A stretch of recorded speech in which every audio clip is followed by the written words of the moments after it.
Hello everyone, welcome to Indian Current Affairs podcast channel. Today we are going to discussing some of very important MCQs on environment and ecology. So let's start the first question.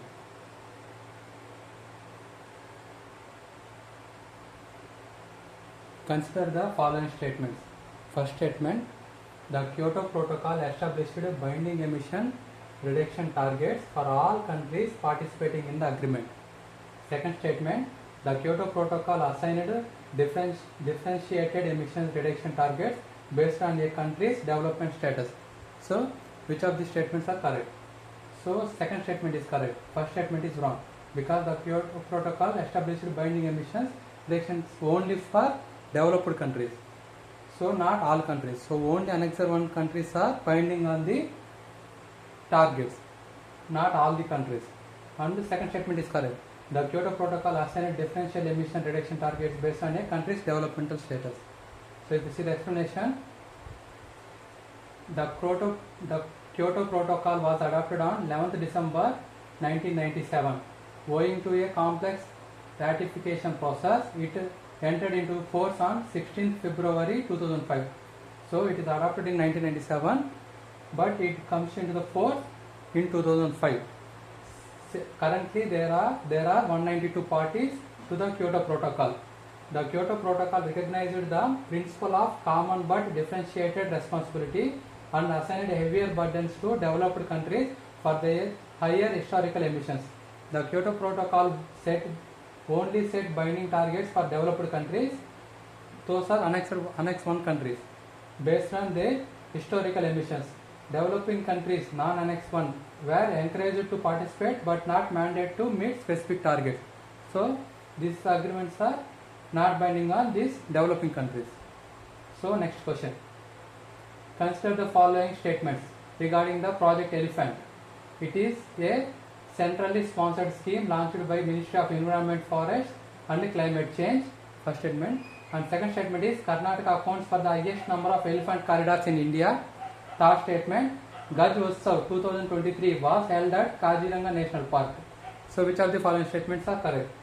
So statement 1 and 3 are correct. Statement 2 is wrong because total number of elephants highest in Karnataka state, but elephant corridors are highest in West Bengal. So if you see the explanation, it is a centrally sponsored scheme launched by MOEFCC, Ministry of Environmental and Forest Conservation. So while Karnataka has a large elephant population, not the elephant corridors. According to a 2023 report by the Ministry of Environment and Forest and Climate Change, West Bengal has the highest number, so 26 of identified elephant corridors in India, accounting for over 17% of the total elephant corridors. So Gaj Utsav 2023 was inaugurated by the President of India at the Kaziranga National Park in April 2023. Now consider the next question. Ita is a disease caused due to the contamination of which of the following elements? First one mercury, second one nitrogen, third one cadmium, fourth one titanium. So which of the following elements contamination causes Ita? So answer to this one is cadmium. So cadmium causes Ita. So if you see the explanation, cadmium poisoning is the cause of Ita disease characterized by severe pain in bones and joints. Mercury, while mercury is a toxic metal that can cause serious health issues including Minamata disease. So Minamata disease is due to mercury. It is not associated with Ita disease. Nitrogen is an essential element for life, but excessive amounts in the environment can lead to the water pollution and other issues. Now consider the next question. Which of the following statements about Kigali Amendment is correct? First one, it aims to phase out hydrofluorocarbons, and second one, it is an amendment to the Kyoto Protocol. Third one, it focuses on reducing carbon dioxide emissions. Fourth one, it was adopted in 2015. So which of the following statement is correct? So first statement is correct. Kigali Amendment is to phase out the hydrofluorocarbons. So at first they are phased out hydrofluorocarbons, HFCLs, but But what will happen due to hydrofluorocarbons? Also, there is lot of global warming. But in due to hydrofluorocarbons, it is danger to the ozone.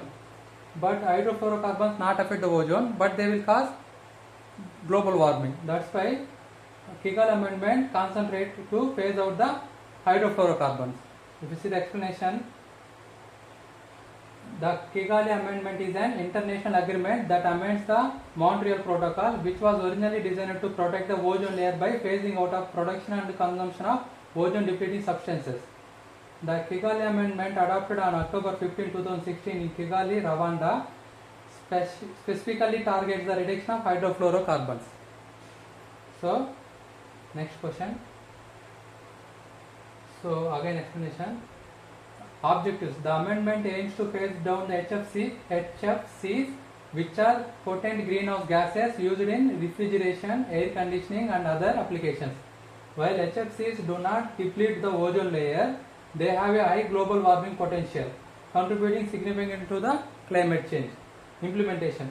The amendment sets a timeline for countries to reduce their HFC consumption and production. Developed countries began the phase down in 2019, while the developing countries have different timelines, starting their phase down in 2004 and 2028. 2024 and 2028. So next, impact. It is estimated that the global implementation of the Kigali Amendment could avoid up to 0.5 degrees Celsius of global warming by the end of the century. Legally binding. The amendment is legally binding for the countries that have ratified it, creating specific rights and obligations under the international law. So, this Kigali Amendment is legally binding amendment. So, next question. The Jemu Glacier, which gives birth to the Teesta River, is located in which of the following biosphere reserves? So, first one, Manas Biosphere Reserve. Second one, Kaziranga Biosphere Reserve. Third one, Kanchenjunga Biosphere Reserve. Fourth one, Nokrek Biosphere Reserve. So, this Jemu Glacier is in Kanchenjunga Biosphere Reserve. If you see the explanation, Kanchenjunga Biosphere Reserve. The Kanchenjunga Biosphere Reserve, also known as Kanchenjunga National Park, is located in the Indian state of Sikkim. It was designated as a UNESCO World Heritage Site in July 2016, becoming India's first mixed heritage. Mixed heritage means it is natural heritage and also cultural heritage. Location. Situated in the eastern Himalayas, it spans an area of 849.5 square kilometers and includes the third highest peak in the world, Mount Kanchenjunga, which stands at 8,586 meters. Jemu Glacier. The Jemu Glacier is the largest glacier in the eastern Himalayas, located at the base of Mount Kanchenjunga in Sikkim, India. Key features. Location. The glacier is approximately 26 kilometers long and it drains the east side of Kanchenjunga. Source of rivers. So, which rivers are produced from this Jemu Glacier is? It is a crucial source of water for several rivers, including the Teesta River. So, next question. Arrange the following greenhouse gases in decreasing order of the global warming potential. So, first one, carbon dioxide. Second one, sulfur hexafluoride. Third one, nitrous oxide. Fourth one, methane. So, which gases create more global warming? So, first one is sulfur hexafluoride. Sulfur hexafluoride causes more global warming. Then nitrous oxide. After that, methane. After that, carbon dioxide.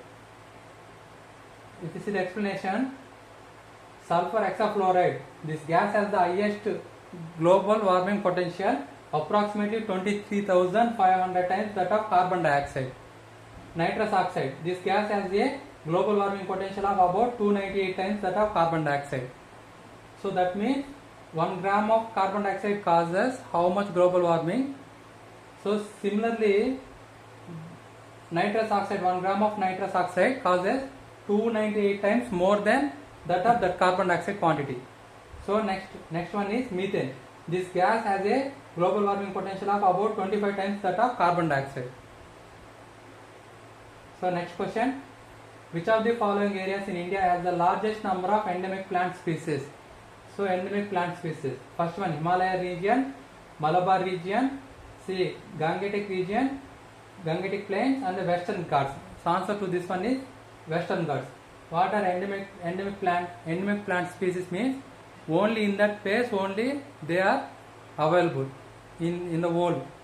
So if, there is not available in any other places. Only in that place only that species are available. Then that species are called endemic to that place.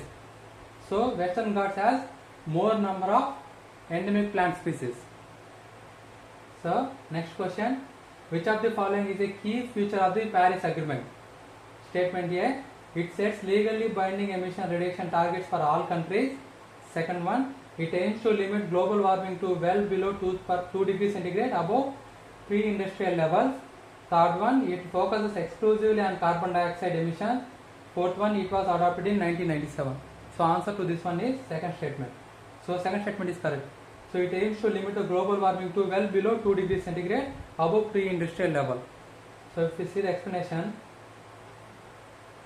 it aims to limit global warming to well below 2 degrees centigrade above pre-industrial levels. The Paris Agreement is a landmark international treaty on climate change adopted by 196 countries at the UN Climate Change Conference in Paris on December 12, 2015. It entered into the force on November 4, 2016. Key objectives, temperature goals. The primary aim is to limit global warming to well below 2 degrees centigrade above pre-industrial levels, which efforts to limit the increase to 1.5 degrees centigrade. So 1.5 degrees even with efforts to. So they want to reduce to 1.5 degrees centigrade itself, but it must not be more than 2 degrees centigrade. If it is not possible to reach, we at least reach this one. So this is crucial to reduce the risk and the impacts of climate change, because if temperatures increase more than 1.5 degrees centigrade, then it is irreversible climate change is happening. So after that, if we reduce also global warming, then also we don't restore the previous conditions of the nature. So nationally determined contributions. Each country must submit their plans to reduce greenhouse gas emissions, known as NDCs. These plans are to be updated every 5 years, with each update reflecting greater ambition. Global stocktake. Every 5 years, starting in 2023, there will be a global stocktake to assess collective progress towards achieving the purpose of the agreement and to inform further actions. So, global stocktake first report is coming in 2023. So, Kyoto Protocol and Paris Agreement differences. Adoption and entry into force.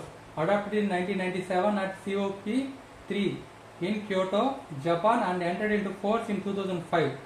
But Paris Agreement adoption and entry into force adopted in 2015 at COP21 in Paris, France, and entered into force in 2016. Binding targets. Imposed legally binding emission reduction targets on developed countries, Annex 1 countries only. But here, universal participation requires all countries, both developed and developing, to set their own emission reduction targets, known as nationally determined contributions.